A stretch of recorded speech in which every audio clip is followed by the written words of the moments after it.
Hey guys, subscribe for daily content. And if you're shopping for gear, make sure you check out the description for the newest items at some of the very best online retailers.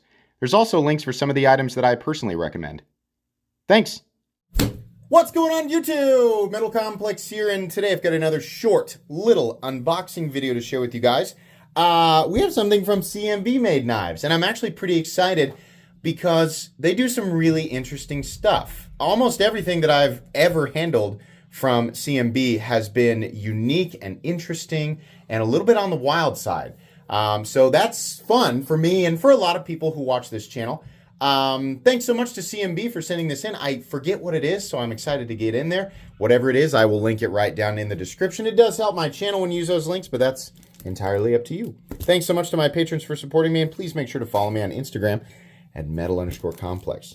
Okay, let's see what we've got. Reasonably heavy box. I'm going to assume it's a full-size knife, but I'm usually wrong. Does it say? Oh, it does. We did have a thing here. Okay, so we have the Devourer. Holy moly, okay. And then there's a little thing for you to scan there. I have no idea what that is, but the Devourer. Jeez, that's an intense name.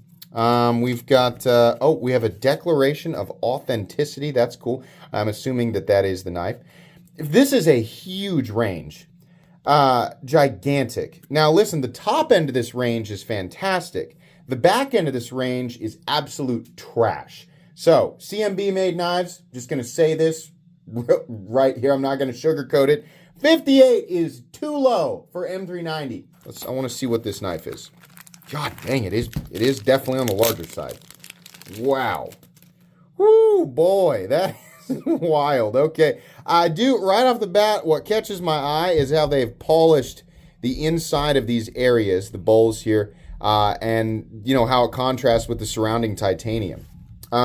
Definitely, sorry, excuse my kids, they don't have school today, which is great, because I'm a full-time YouTuber and I work at home, and they seem to have half of the year off of school, so we just have, they're in the background.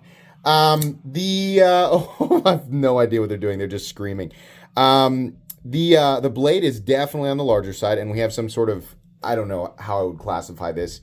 It's very Warncliffy or sheep's footy, I guess. Not so much Warncliffy, but sheep's footy. I would classify that as a modified sheep's foot reverse tanto, actually, as a bladeologist myself. Thank you. The knife operates via button lock, and it is ridiculously smooth. That is beautifully, holy crap. That is insanely smooth. It is a traditional plunge lock. So, that's all it needs to survive here. But yeah, it's fine. And the lockup solidity? Am I feeling something? Nope. It's solid. Wow. Okay. Can I use the fuller here to reverse flick it? Yes, I can. Yeah, that's actually pretty nice. Is that a front flipper or top flipper? Yes, it is.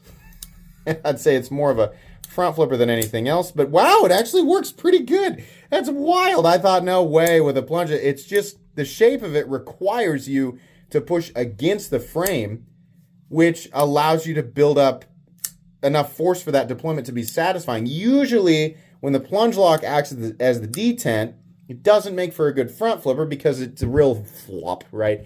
It's like a hot dog falling out of the pack. It's not optimal. These little thumb like shelves, those also work extremely well to deploy the knife. Everything, all of the different deployments they're not afterthoughts. This was very, very specifically thought out. I mean, I can't tell you. Let me try and demonstrate. Sorry, I'm catching it at the wrong. Let me demonstrate my expert craft. These areas where you're meant to deploy the knife are very well thought out. And what I'm trying to demonstrate here is the lack of, like, you don't need to spend a lot of time trying to figure out exactly where to position. Everything is positioned exactly right. The angle is really, really great. And everything works exactly the way that you would expect. This it takes it the first time. If you end up buying this knife, the first time you go to front flip this, it's not going to work the way you want, because where you have to apply like pressure is different. But when it does deploy, it feels really great. I think the best way to deploy it is just the simple thumb flick, or using the fuller, or these areas right here that are milled out to deploy it. Man, that button operation is crazy smooth though.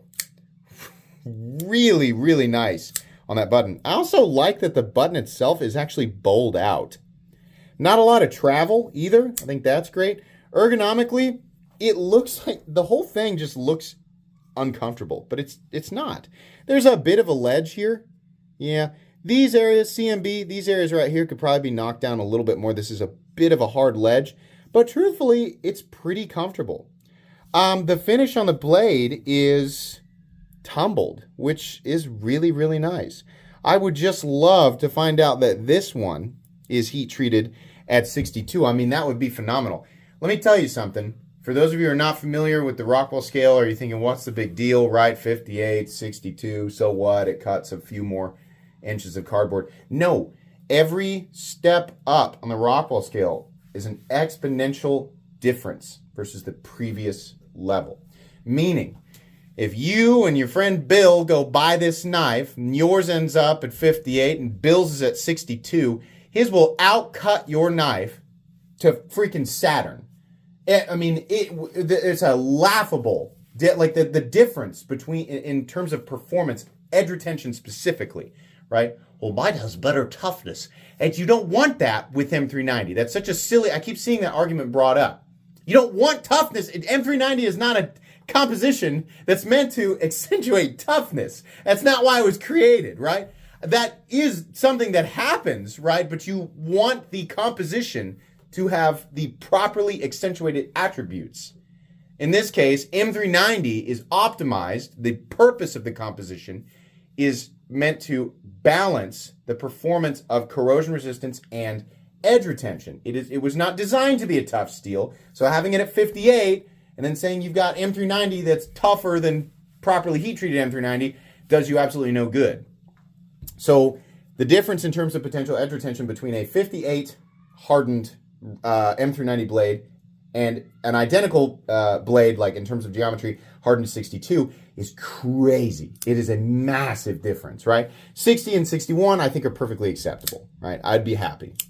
But that's what I want, you know, in terms of M390, and we're talking about a folding knife, right?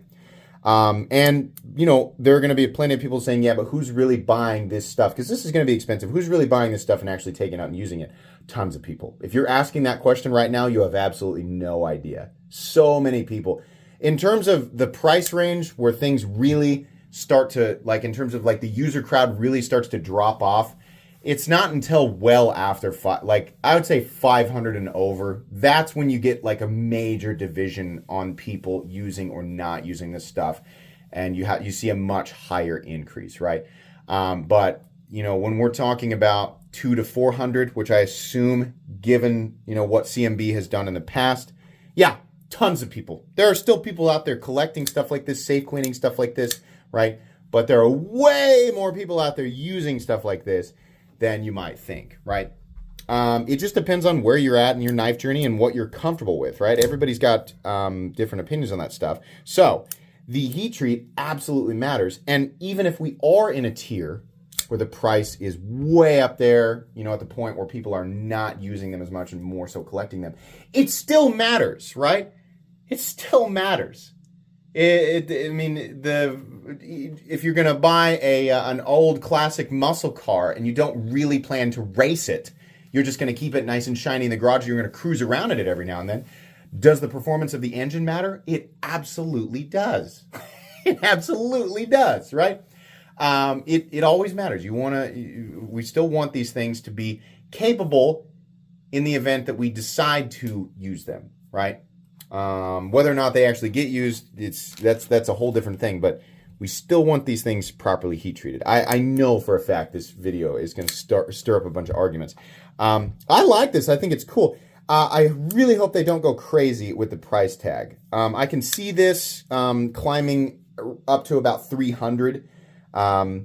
but it's not going to be, now if it's way over that, I'm going to say no way, right? But right around 300, but we also need to be bringing those Rockwell numbers up higher.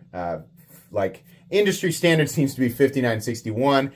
Like I said, I, like many people, just kind of choke that down, but what we really want to see is 60 to 62. So that's what I think, just right off the bat here. Yeah, honestly, everything else looks really, really cool. I think the knife is honestly pretty impressive, and it's a lot more comfortable and easy to manipulate than you might guess. I'll do a quick measurement here. Overall length is, wow, 8.85 inches. Blade length is just shy of 4 inches, 3.9. Cutting edge is 3.75 inches. Big knife. Okay. I'll link this and the name of it, and I think it was the Devourer, right? Yeah. Sebastian Erwan. Okay. I'm pretty happy with everything but this, save for, when we see the price tag, which by the time you're watching this, I will have seen it as well. I'll give my final thoughts in the full review down the road. That's going to be it today, guys. Links for this down in the description. Please make sure to follow me on Instagram at metal_complex. If you enjoyed this video, leave a like. If you'd like to check out my other content, I do, of course, have lots of videos of knives that are either expensive or inexpensive that I do or don't like, so check those out. And if you enjoy all my content, go ahead and click on that Metal Complex logo right there and subscribe, because there's definitely more coming. Thanks again for watching, everybody, and have a great day.